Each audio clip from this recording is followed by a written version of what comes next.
అందరికీ మర్నత. Happy blessed Sunday. ఆదివారపు ఆరాధన ఎందుకు జరిగించాలి?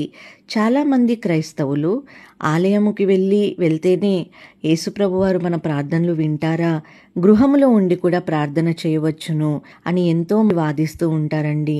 కానీ పరిశుద్ధ గ్రంథములో ఈ విధంగా వ్రాయబడి ఉన్నది: విశ్రాంతి దినమును పరిశుద్ధముగా ఆచరించుటకు జ్ఞాపకముంచుకునుము. 6 దినములు నీవు కష్టపడి నీ పని అంతయు చేయవలెను. 7వ దినము నీ దేవుడైన యెహోవాకు విశ్రాంతి దినము.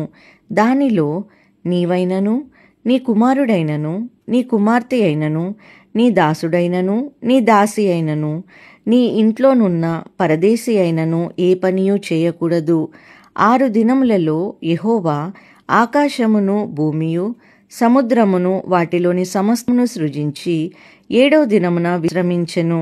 అందుచేత యెహోవా విశ్రాంతి దినమును ఆశీర్వదించి దాన్ని పరిశుద్ధపరిచెను అని నిర్గమాకాండంలో వ్రాయబడి ఉందండి.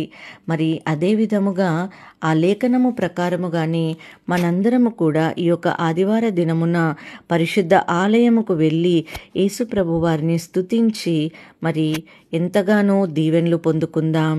అందరికీ మరణాత.